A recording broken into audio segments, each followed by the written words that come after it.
แบบนี้แหละยอดนี่ด้วยว่านอนี่ได้เดียวอันเดียวนี่น้องไผ่ได้ คือมันลองให้เขาดีใจซื้อเนาะไอ้ตัวเดียวนี้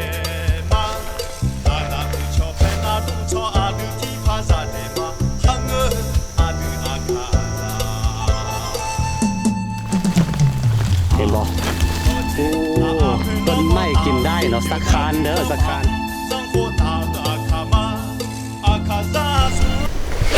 สบายดีทุกคนนอนยินดีต้อนรับเข้าสู่ซ่องอาคาน้อยเนาะตอนนี้กลับมาอีกแล้วเนาะกลับมาป่ากลับมาบ้านเก่าบ้านหลังที่2ของเขาคือมื้อนี้เขาสิเข้ามาป่ามาหา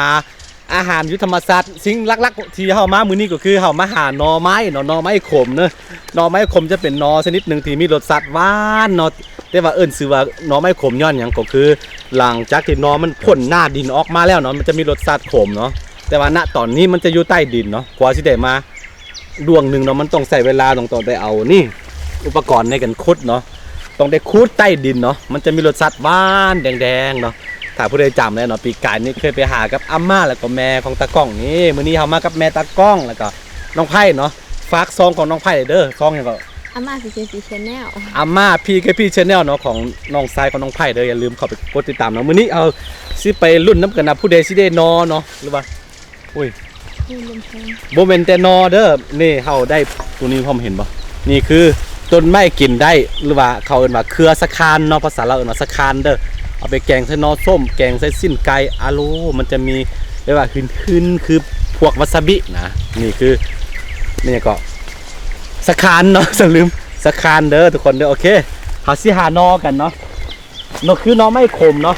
นอไม้ขมเห็นบ่ต้นของมันแบบนี้แหละแต่ว่ามันบ่ได้ออกตามต้นแบบนี้เด้มันจะออกบอนที่แบบบ่มีต้นนี่นะมันจะออกตามเครือของมันเนาะทุกคนเนาะเดี๋ยวขอทุกคนติดตามเรื่องเล่าการเดินป่าการหาอยู่หากินอยู่ภูอยู่ป่าของเฮาได้เนาะโอเคได้เจอกันทุกคน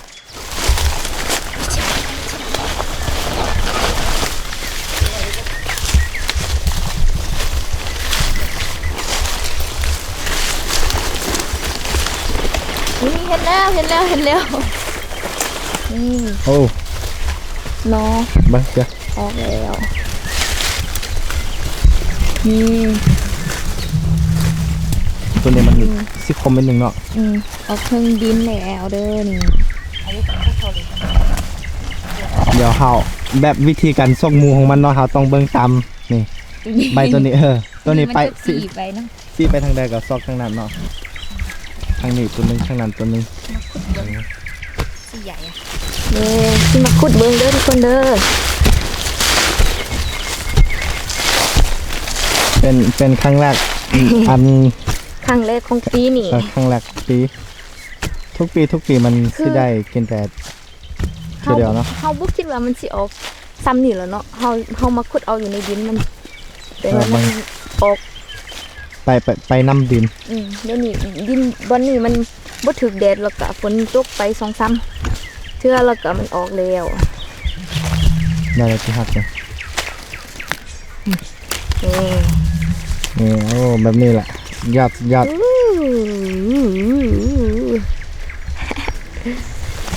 ปต่อมีต้นไม้ใหญ่ๆอันนั้นแล้วแล้วก็ออกมีอีกดิสอบนั่น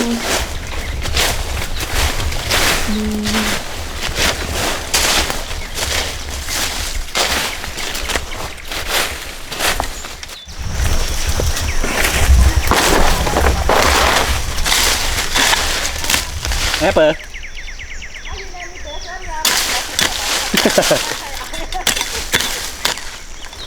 สรุปคือ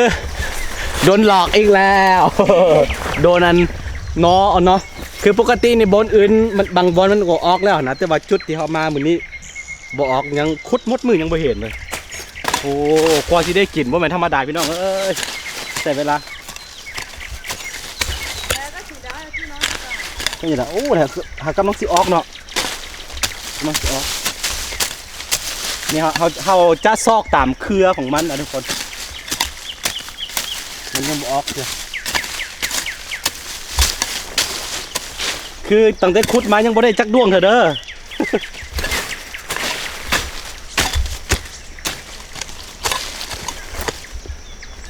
มาเหงื่อเหรอ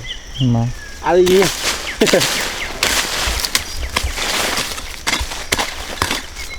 หมดอ่ะ หืม หมดอ่ะ เนี่ยต้นของมันก็ประมาณนี้แต่ว่าเนื่องจากว่าปลาตัวนี้ค่อนข้างแบบว่าปลาลึกพดบ่มียังบ่ทันออกเดี๋ยวต้องรอให้ฝนอีกประมาณ 4-5 ครั้งถึงจะออกเนาะอันต้องบอกว่าอันนี้เป็นปลาของบ้านของน้องไผ่เขาเนาะเฮามาครั้งแรกเลยแต่ว่ายังน้อยเขาได้มาแล้วเขาต้องหาอาหารไปเนาะหลายๆอย่างเข้าปลาแล้วต้องมี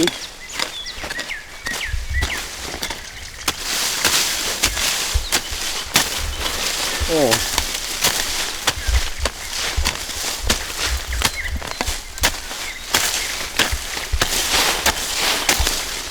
บ่มีทุกคนกว่าสิได้กินพี่น้องเอ้ยลำบาก บ่เห็ดมื้อนี้เฮามาเป็นครอบครัวเด้อมานำกัน4 คนตอนนี้คือนอนี่หมดหวังแล้วน่าจะบ่ออกแต่จุดนี้เนาะเดี๋ยวมือใดว่างๆเฮาสิไปหาอีกจุดอยู่ในบ้านเฮาเอาอันนี้คือบ้านของน้องไผ่อย่างที่เฮาบอกไปเนาะตอนนี้เฮาสิหาไม้กินได้เนาะไม้ตัวนี้แต่คือมันเพิ่งมาเปิดนี่อันนี้ใบอันนี้เด้อสะคานเนาะสะคานเอาเสียวเครือมันก็เลยโอ้ ที่นี่มีมากเลยกับพยาธิ นี่อันนี้คือสะคานเด้อทุกคนหลายคนน่ะบ่เคยเห็นที่เขาขายกันในตลาดเนาะแต่ว่านี่คือสะคานเนาะนี่มันจะขึ้นตามต้นไม้แบบนี้เนาะมันเป็นกาฟากนี่เอาเปิดเด้ออะไรนี่เดี๋ยวไปเอาตัวนี้ก่อนมันจะขึ้นตามปลาลึกๆแบบนี้แหละมันจะขึ้นอย่างที่บอกไปมันจะเป็นกาฟากเนาะมันจะกินจะเกาะตามต้นไม้ใหญ่นะเห็นว่าสะคานเด้อคือสะคานเอาไปแกงใส่นอส้มแกงใส่สิ้นไก่มันอย่างไปเฮ็ดอ้อลามมันอย่างโอ้ต้องมีเนาะสำหรับคนลาวให้ยังไงโอ้นี่คนต้นไม้ล่มแล้วมันจับตามต้นไม้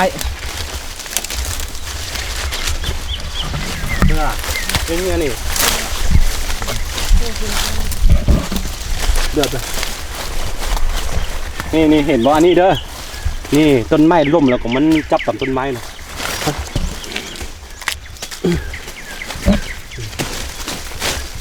เดือด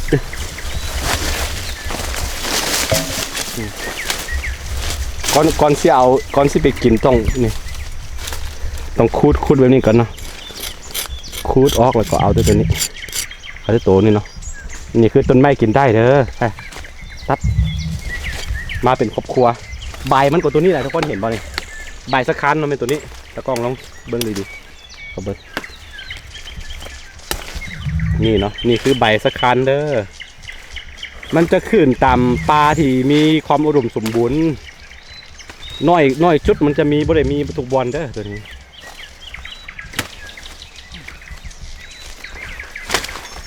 หากินอยู่ปลาหามาเป็นครอบครัวพอดีเฮาแล้วตัดหลังคามุ่งหลังคาเฮือนของตากล้องแล้วนี่ก็เรียกว่ามาหากินนะนี่มันเป็นปลาที่เราบุคคลเคยได้เลาะไปเลาะใต้เลาะเนื้อโอ้เอาบอกอันนี้จะเป็นกล้วยในปลาลึกเนาะมันสิต้นมันสิบ่ใหญ่แต่ว่ามันจะมีความสวยงามอีกแบบหนึ่งหลายคนเห็นนิยมปลูกมันจะสวยงาม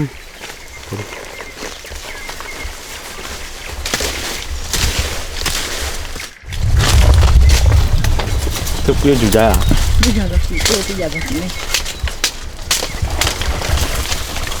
คือมื้อนี้นอบ่ได้เด้อแต่ว่าเขาสิหาของปลาหลายๆอย่างกลับไปคือตอนนี้อันนี้ครับเปิดนี่คือแม่ปะแตะ อันนี้คืออันมักนัดปลาเด้อทุกคนเด้อยอดมักนัดปลาเนาะตัวนี้แซ่บกินดิบก็ได้ไปเผากินก็ได้นี่คือเฮาสิหาโตกินตอนเที่ยงเลยแหละเพราะท่านได้กินข้าวแต่หิวแล้วหิว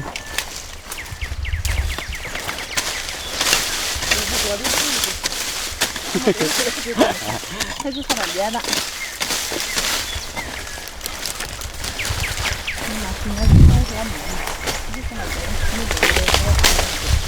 มาแต่ดูแล้วก็ตัวนี้จ้ะ นี่คือยอดไว้อาหารอาหาร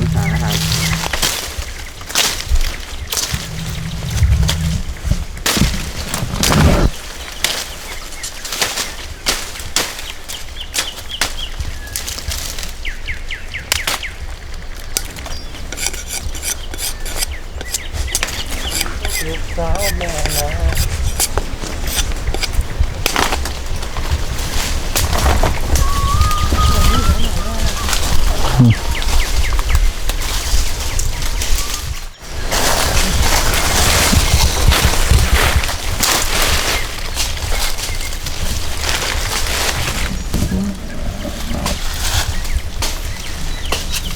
คือเขามาเจอ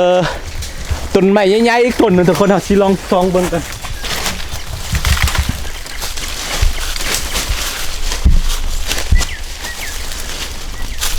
โอ้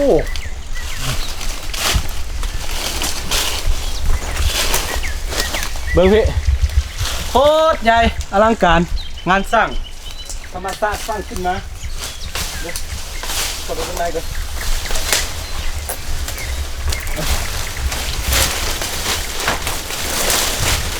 โอ้มีถ้ำไหนนี่เนาะ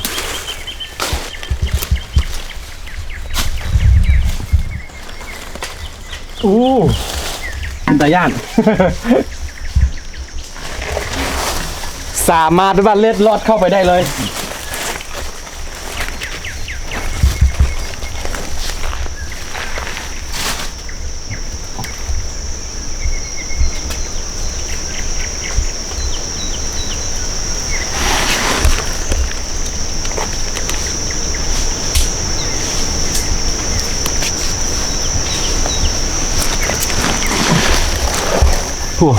เป็นตาย่านทุกคนเลยเป็นหูใหญ่ๆเนาะเขาบ่ได้เอาไปใส่เข้ามามันลักษณะคือแบบเป็นถ้ำในต้นไม้เลยโคตรไงอยากลองเข้าไปอยู่แต่ว่าย่านบ่มีไฟใส่ โอ้ใหญ่เป็นต้นไม้ที่อีกใหญ่ต้นหนึ่งนะ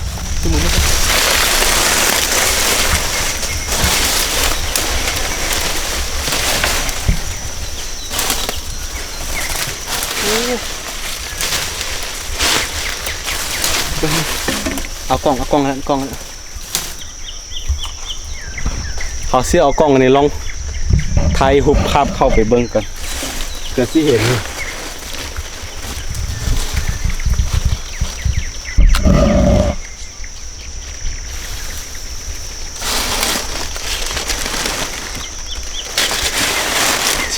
ที่ซองครับไปเบิ่งว่ามันจะมีอย่างอยู่ในเพราะว่าค่อนข้างลึก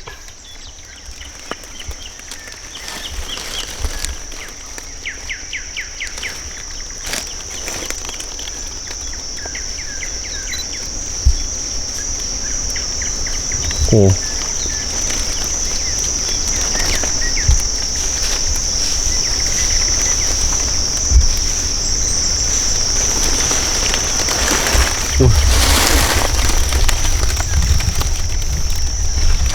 น่าจะเป็นพวกขี้หลังจากที่เอาไทยหุบลงมาเบิ้งนี่สภาพของมันคือส่วนไหนจะเป็นพวกขี้เนาะพวกมูลตัวเจียหรือว่ามูลข้างเขาล่ะกะมีพวกแมงมุมเป็นยังเนาะมีหูเข้าไปตามต้นไม้ใหญ่นี่เลยพี่น้องเลยนึกว่าจะมีทรัพย์สมบัติเป็นอย่างกองไว้แต่สมัยก่อนบ่มี โอ้โอเคใหญ่พี่ลึกกิโลเป็นถ้ำต้นไม้เลยทุกคนเนาะโอเคตอนนี้เราก็ซิตัดเอานี่อีกเปิดนี่เป็นบอนี่เห็นบอนี่คือของแท้เด้อสิ่งที่ตามหาพุดเปิด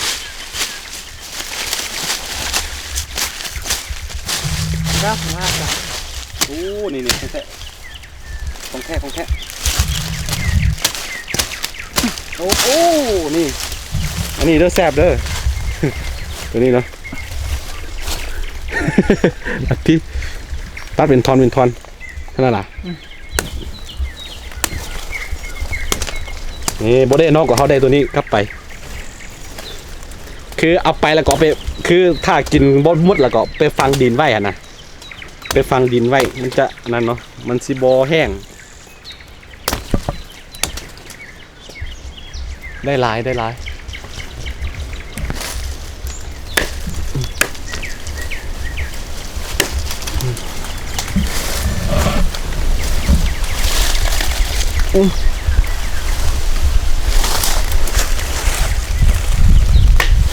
gampang simpan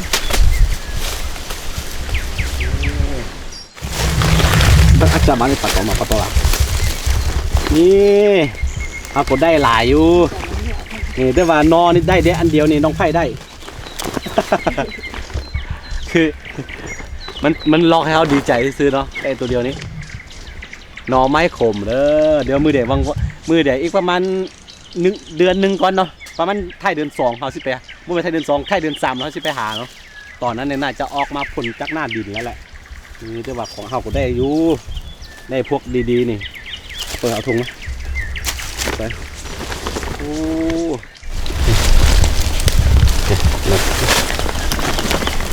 เห็นบ่โอ้ต้นไม้กินได้เนาะสักคานเด้อสักคานนี่หายากเนาะบ่ทั้งนั้นไม่ยากะคือนอแบบนี้เนาะ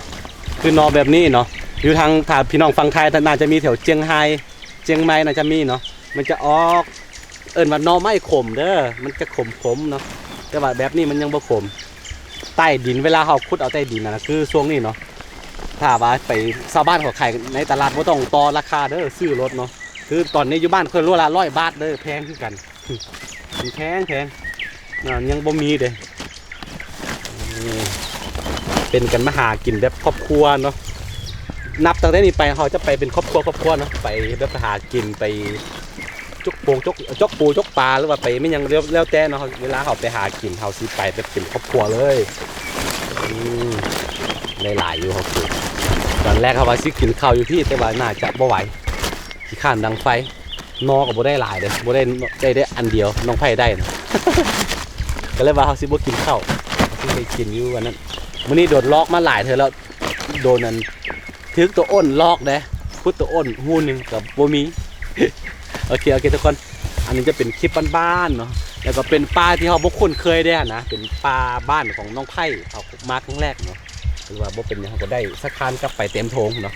ถ้าใครมักคลิปแบบว่าบ้านๆแบบนี้ก็อย่าลืมเนาะกดไลค์กดติดตามซองอาคาน้อยแล้วก็อย่าลืมเข้าไปกดติดตามทางซองของน้องไผ่กับน้องทรายเด้อเนาะซองอามาพี่ตามหน้าจอเนาะโอเคเจอกันในคลิปหน้าทุกคนสบายดีทุกคนกลับบ้านกัน